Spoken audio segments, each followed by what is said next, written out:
বিবাহিতদের জিজ্ঞাসা করেছিলাম, যদি আবার বিয়ের সুযোগ পেতেন তাহলে কি এখনকার মানুষটাকে বিয়ে করতেন? উত্তরগুলো পড়তে গিয়ে মনটা ভার হয়ে গেল। প্রায় বেশিরভাগ লিখেছে না। কারণ হিসাবে এসেছে অবহেলা, বদলে যাওয়া আচরণ, অসম্মান, কেয়ার না পাওয়া। অনেকেই লিখেছে, আগে জানলে কখনোই বিয়ে করতাম না। এই কথাগুলো হালকা না, এগুলো একটা নারীর ভেঙে যাওয়ার নীরব স্বীকারোক্তি। আমরা প্রায়ই শুনি বিয়ের পর ছেলেরা বদলে যায়। কমেন্ট বক্সগুলো দেখলে বোঝা যায় এটা কোনো অভিযোগ না, এটা বাস্তব অভিজ্ঞতা। অথচ একই সমাজে আবার এমন দাম্পত্য দেখি বিয়ের বহু বছর পরেও, যেখানে স্ত্রী স্বামীর প্রতি কৃতজ্ঞ। স্বামী বাজার করতে গিয়ে হঠাৎ একটা গোলাপ নিয়ে এলে বা স্ত্রীর জন্য তার পছন্দের কিছু সামান্য জিনিস আনলে স্ত্রীর চোখ ভরে যায় ভালোবাসায়। এমন সুখী মানুষও আমাদের চারপাশেই আছে। তাহলে পার্থক্যটা কোথায়? পার্থক্যটা আসলে মনোভাবে। অনেক মানুষ বিয়ের পর মনে করে পেয়ে তো গেছি, তারপর আর আগের মতো কেয়ার, চেষ্টা, ভালোবাসা, অগ্রাধিকার রাখে না। শুধু নামমাত্র স্বামী স্ত্রী হিসাবে থাকে। কিন্তু সত্যটা হলো বিয়ের পর পেলেই হয় না।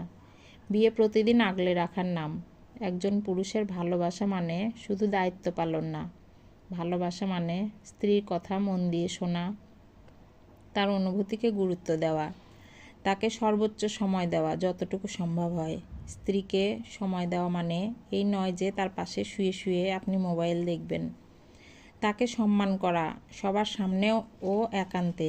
ছোট ছোট বিষয়ে কেয়ার দেখানো, তাকে নিরাপদ অনুভব করানো।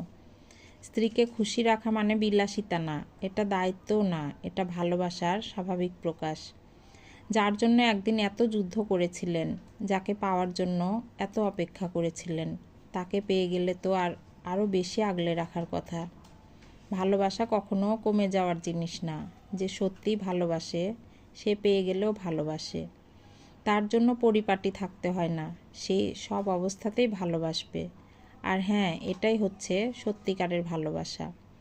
বিয়ের পর জীবন কঠিন হয়, এটা সত্য। দায়িত্ব বাড়ে, রাগ অভিমান হয়, এটাও স্বাভাবিক। কিন্তু এসব কিছুর মাঝেও একটু কেয়ার, একটু সম্মান, একটু ভালোবাসা একজন নারীর পুরো জীবন ভরে দিতে পারে। আরেকটা বিষয়, স্ত্রী সন্তান ধারণ করলে তার শরীর, চেহারা বদলে যেতে পারে। হয়তো তাকে আগের মতো আকর্ষণীয় লাগবে না, কিন্তু মনে রাখবেন এই পরিবর্তনটা হয়েছে আপনাকে বাবা ডাক শোনানোর জন্য। আর চাইলে আপনিই তাকে আবার আকর্ষণীয় করে তুলতে পারেন, যেখানে দরকার যত্ন, সময় আর সম্মান। ভালোবাসা